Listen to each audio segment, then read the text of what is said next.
Welcome to Men, Sex, and Tantra. Discover what your parents, porn, and religion never taught you about being a man and having extraordinary sex. Get ready to have your mind blown and your world rocked. All right, we are back to, what the heck is the name of this? Oh yeah, that's right. Men, Sex, and Tantra. It's been a while. Some of you are, hitting me up going, what happened? Did you die? Did you go on vacation? No. I've just been involved with a lot of TEDx event things happening, including I am a TEDx organizer for TEDx Woodinville now in 2023. So there's been a lot of things happening. And then one of my guests that I wanted to bring on flaked on me. Can you believe that? Who would do that? But I have a fantastic guest with me here. We're already laughing behind the scenes. Of course, I only interview handsome men. So of course, another handsome man to add to the pile here. And he's got a whole bunch of medals behind him. So we're going to find out what those are in a minute. But I'm introducing James today. And of course, because I have name anxiety and I look at his name and just freak out, he's going to tell us what his name is. So hello, James. Tell us a little bit about What's up, Tanya? Sure. So, I mean, you pronounce my last name is pronounced Deirmendjian, but usually I'll give you a fun anecdote on that. When people butcher it, like my entire life, I've been in the habit of being like, that's fine, and it's just because why waste the time, worrying so much about it. Anyways, that's been my attitude. Yeah. Well, and that certainly our listeners know that I can massacre all sorts of names, because if I look at a name, like for me, the first time I had a client, Kathy, with an IE, and I don't know if it's my head injury, I don't know what it was, but I looked at that and I tried to make it Kathy, and I tried to do something. I used to speak 7 languages fluently. And so I don't know if I was trying to translate that into something, but once I got anxious about it, through the 5 years that I knew her, I could not say her name. Like I literally would look at it and lose my cookies and then just not. So it doesn't even have to be a longer, complicated name. It can be something as simple as Kathy with an IE. So sure. Well, maybe that just expresses an eagerness on your part to be propitious or proper, or to get it right and to honor one's uniqueness. I don't know. I like that. Well, thank you. Yeah, I love that. And that's a big word you whipped out there for us, too. All kinds. So James and I met through the Thought Leader program, which is a program that helps aspiring TEDx speakers get onto TEDx stages. And one of the things that I noticed about James right off the bat is that he is the words that he just used, the bigger word, he is a $15 word thrower. Like they got to be $15 words. He's one of the most eloquent and writing like OMG people that I've ever met. So your opinion of me, though, was not quite like that when we first met. Can you give us a little bit of history? Sure. Well, so I think whatever it is about me, there's tons of people who I've met in my life who, when I talk or when I express myself the way I want to, they're initially impressed a lot, right? They're and whatever it is that I bring with me, maybe it's I don't know, I have no idea what it is, my bearing, my aura, whatever. Some people are kind of easily swayed by that. And then I think for you, Tanya, the thing is that you probably know what you're doing well enough to where you could see that whatever I was attempting to get across in these TEDx draft speeches, I was giving her snippets, just wasn't on the money, right? It wasn't in the format that it needed to be, and it was going to just go over the heads of people and not be delivered in a way that really even resonated with the audience. And I think for me, like just digesting that was a challenge at first, right? I was like, and part of it could be because everyone else was just like oohing and awing, and it's like, how dare this woman say no to me, right? But like we recognize, like I kept showing up, and I kept trying to swallow the bitter pill, as it were, right? And here we are. Yeah. Yeah, and I mean James's writing, when he speaks his writing, it is like some of the best writing that I've ever heard. And sadly, for a TEDx talk, we're not writing books or audiobooks. We're trying to land on a simplified, unremarkably, unclimactically simple, which is way out of James's wheelhouse. Unclimactically, unremarkably simple, just saying. So if we understand him today, we're going to be in luck. But the biggest thing that I was impressed, why I wanted you to be on the show today, and other than to talk about those medals behind you, is the fact that you are speaking to a topic, or you want to speak to a topic that I think is incredibly powerful. And if I simplified this, it would be really, what's happening with men today and all of the frustration or pent up anger, testosterone, like what is happening, and where can men have a safe or purposeful outlet to any of this? Because you ranged culture in our talks that you did, and in the drafts that you wrote, you ranged everything from art to culture to the military to jujitsu to like you were like all over with wanting to school shootings. Like, wow, all right. So obviously you're a deep thinker on this subject, but before we jump deep into that, can you give us a little bit of background on you? Because we talked a little bit about this the other day, like what kind of kid were you, and how did that mold how you ended up military, fighter, all the things you're doing? Just give us a little James tour. Sure. So, as a young child, I was pretty bookish and also like into nature, and really I was kind of an odd one, right? I didn't fit in very well, all that well. Diagnosed with ADD, ADHD early on, had like a higher than average IQ as like a 6 or 7 year old. It's like in the 130s or something like that. And whatever stock you can put into IQ, it's not my favorite thing, but anyways,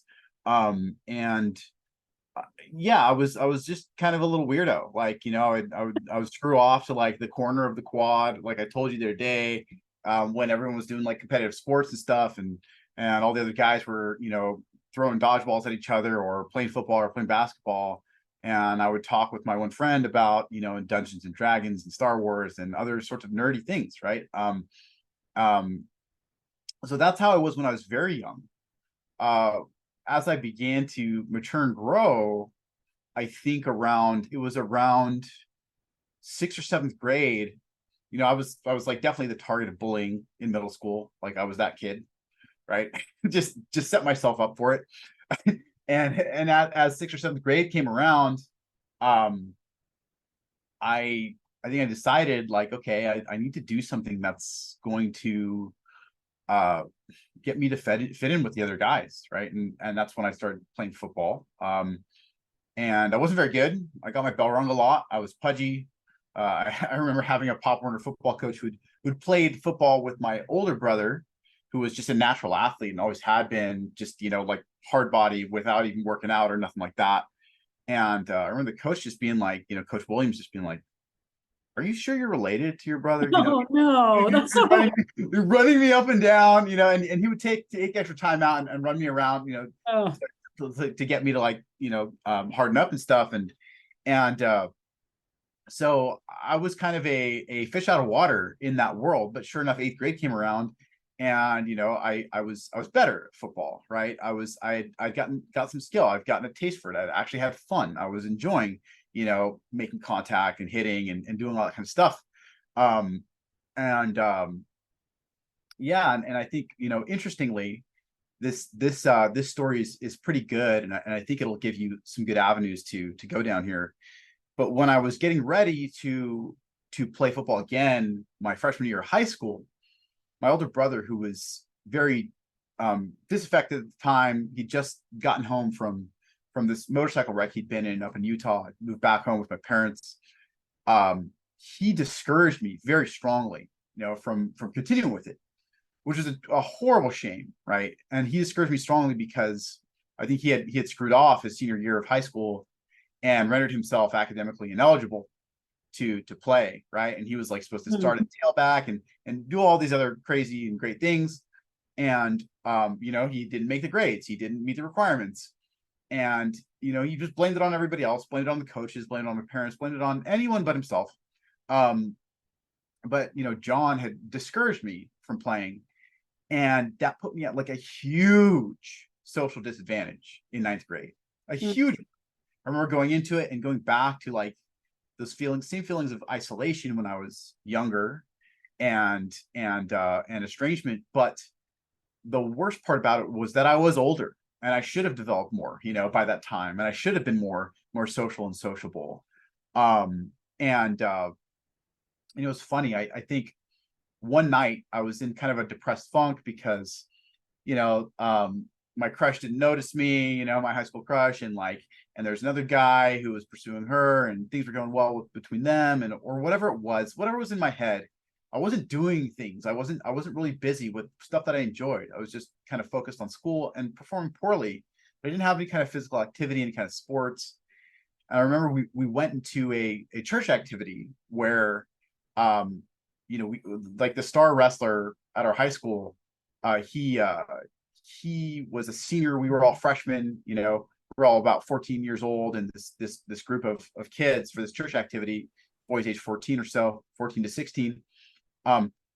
It was at his house, his parents' house, and he came out while we were barbecuing innocently at night and playing around the pool.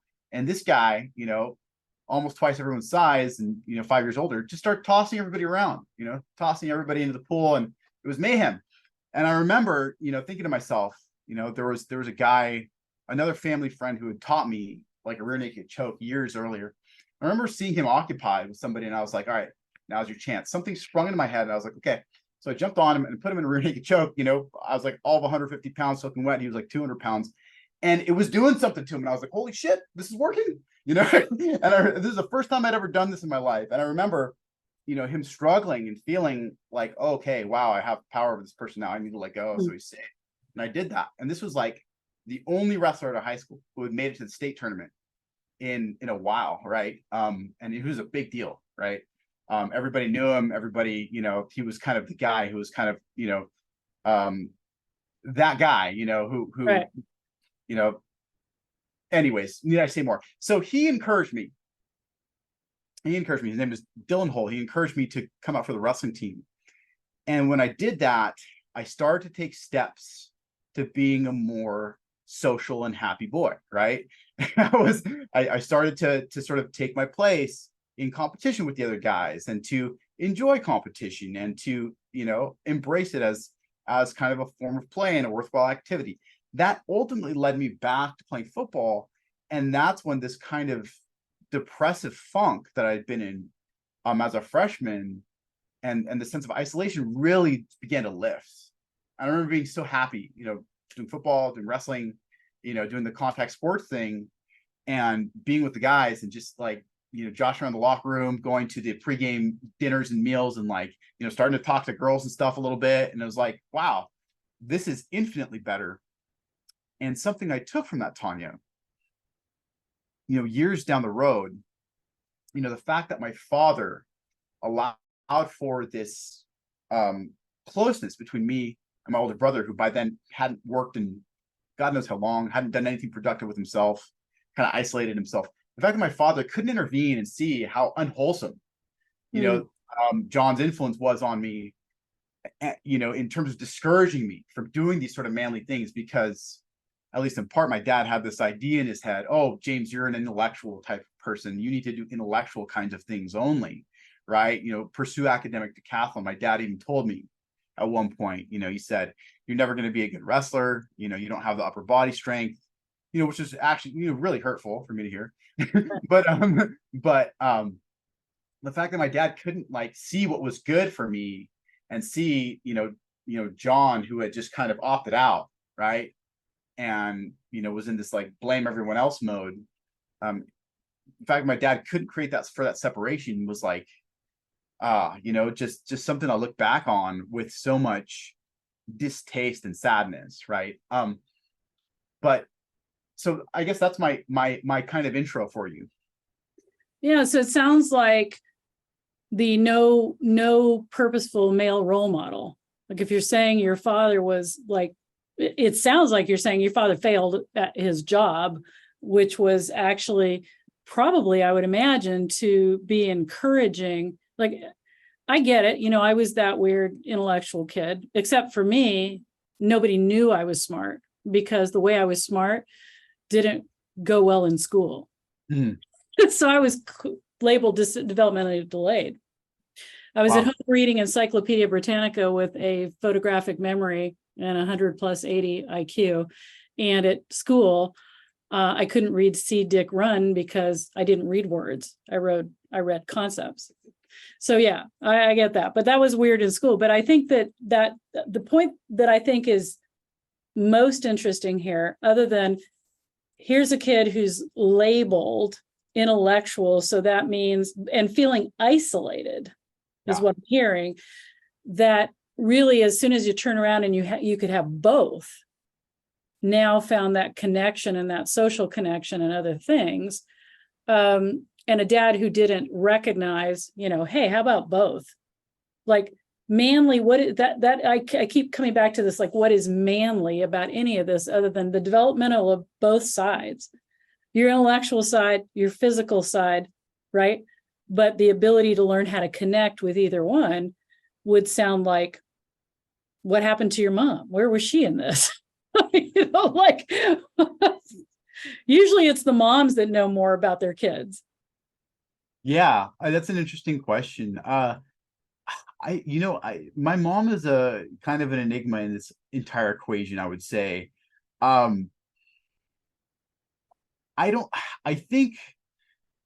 know, like between her and my dad, like my dad, I would say is like not like a manly type of guy, right? He also didn't have a father growing up. I think I talked to you about this. His father, my paternal grandfather died while my dad was just 3 months old, and in a hunting accident or whatever happened, he was shot.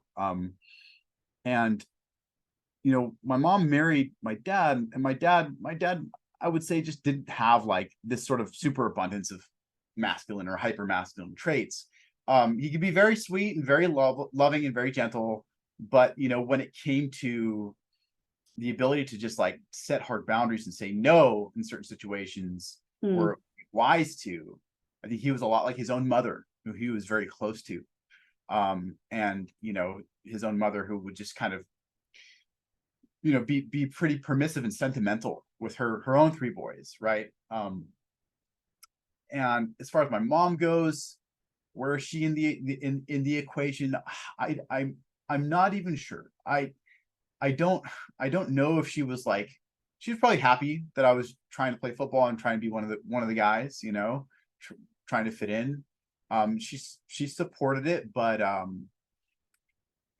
like, as far as her having some kind of oversight or awareness of what was going on between me and John and how like unwholesome or unhappy that influence was, she was probably out to lunch. Yeah, I was gonna say even the fact that I said your mom, and you're like, yeah, I don't know, mom. Yeah, I guess I had one of those. She was kind of around in there. And so, okay, so one of the things, you've gone on to, I mean, obviously be both intellectual, because like I said, your writing is like unbelievably awesome, deep and amazing. And you've got all these medals behind you on the wall, and you also were in the military. So like, how did you mesh these two? Like what happened and what did you become? What are those medals, first of all? So the medals you see behind me are IBJJF Brazilian Jiu-Jitsu winnings. The 2 probably most significant ones are the 2nd place from the No-Gi Worlds from last year, and the other one from this year is going to be the 3rd place from the Worlds in the Gi, fought at the adult level. So this year, when I moved out here to Austin, Texas to train with John Danaher and Nick Marigali, I decided I was going to challenge myself. So even though I'm 39, I decided I was going to fight in the open adult class in jiu-jitsu. So that's kind of my big achievement this year so far, is 3rd place at the World's Adult. And then you got a bunch of other, silvers and bronzes and golds from just a bunch of others, just like lining the wall behind it. But like that's all. That's all fine. That's all fine. And you were in what branch of the military were you in? So, and let's talk about this. So I served very briefly in the Army. I separated early owing to an injury, but my probably 6 months in, but that my effort there would lead me on to creating my service, my fitness service, because I enjoyed being with the guys so much and the younger guys, and being there to help them out and being there to give them the kind of mentorship that I felt I never got and the kind of support I never got. That it was really good for me in terms of just like being able to connect with them, being able to take care of them, because I stayed in touch with all my guys from basic training after, through social media, and being able to give them, service in terms of building their bodies up and preparing themselves for the ardors of that life, infantrymen. So that's like the background as far as my sort of brief, vainglorious time in the military thus far, right? That's the honest truth. So when you say so, and then what do you do? Are you fitness coaching? Like what's your jam right now? So I run a sports performance coaching service that's tailored for military, law enforcement, and jiu-jitsu fighters.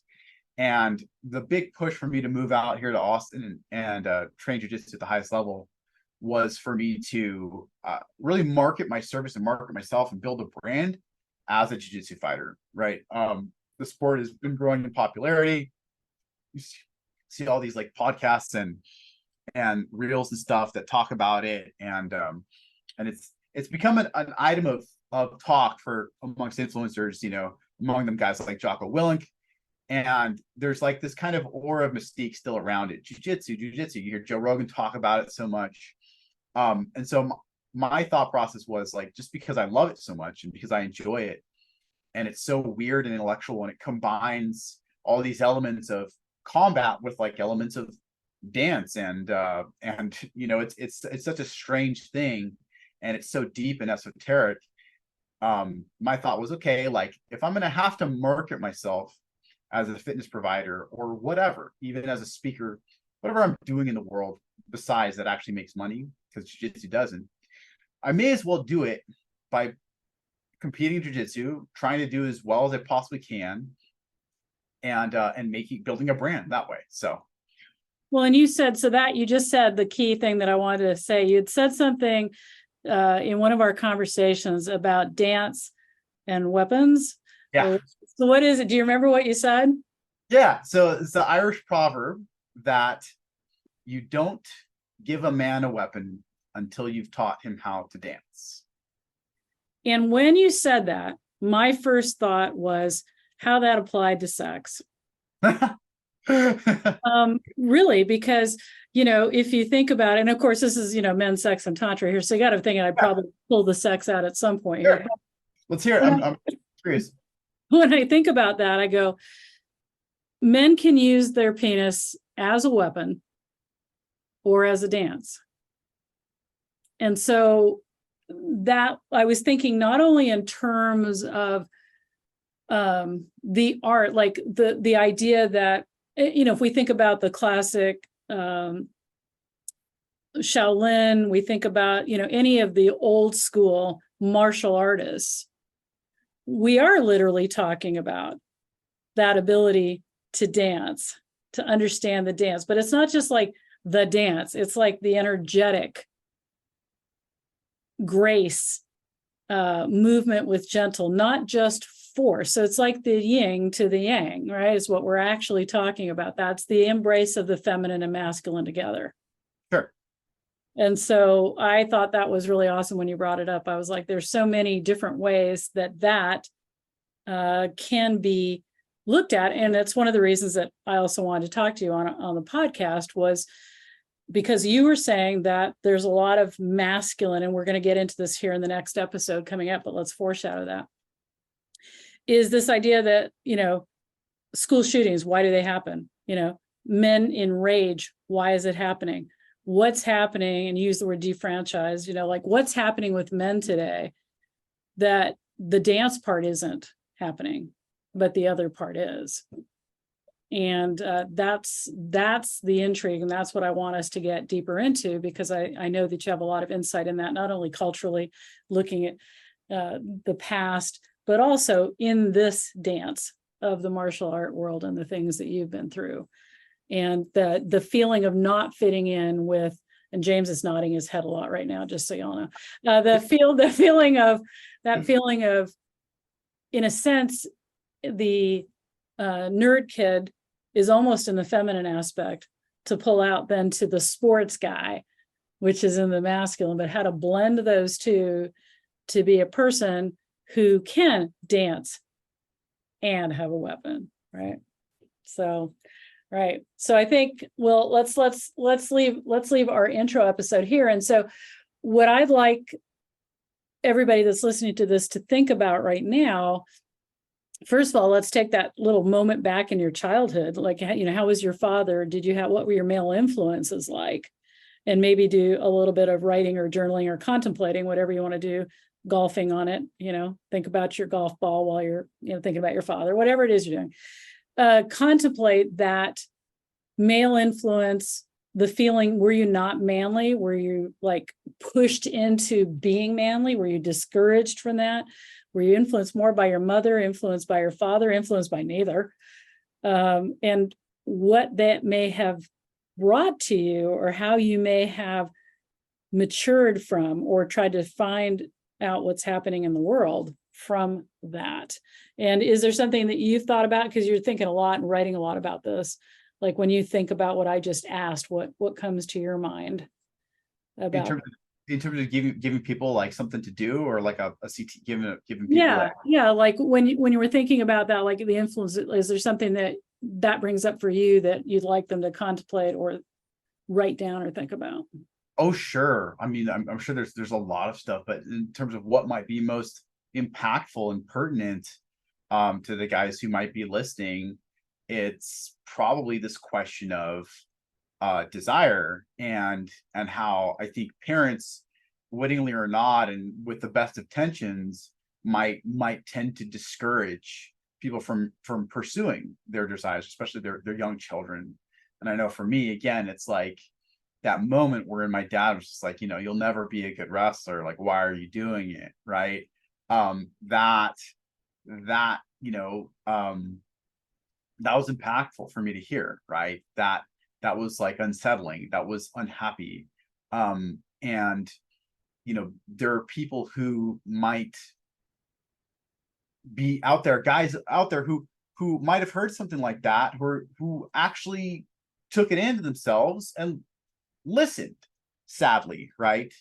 And I studied psychoanalysis stuff, and one of my favorite analysts, the very un-American Jacques Lacan, has this line that I love so much, which is, one can only be guilty of giving ground on their own desire, right? Giving ground relative to their own desire. So, if you're in a place where you feel kind of funky, or you feel not yourself, or, like you're not doing so hot, right? Are you capitulating on your own desire because mommy or daddy told you that was bad, right? I love that. I think that brought up a quick thing for me, which is I wanted to be an actress. And, by the time I hit high school, I graduated at 16, and I wanted, they'd finally figured out that I actually wasn't stupid, that I figured this out. But, and because of that, then I wasn't allowed to pursue anything that was a goof off profession, right? Neurosurgery, something like that. That was in my future then, and my parents spending lots of money to set me up for that. So when I said I wanted to be an actress, this is something horrible my dad said to me. I had psoriasis, and my dad said, "You'll never see an actress on stage with psoriasis." Now, I'm a smart person, but what I did was look at movies and never see any blemishes on anybody, and presumed he knew what he was talking about. Yeah. And I think that was he knew that would be crushing. And I think that was an absolutely horrible thing for him to do. So apparently I have my story that relates to that as well. So yeah, absolutely. All right. We are going to be back with you on the next episode, getting in a little more depth on like men and anger, lack of desire, maybe even driving men to anger, who knows? But we're going to talk a little about men and aggression and what's happening in the world. We'll talk to you in a bit.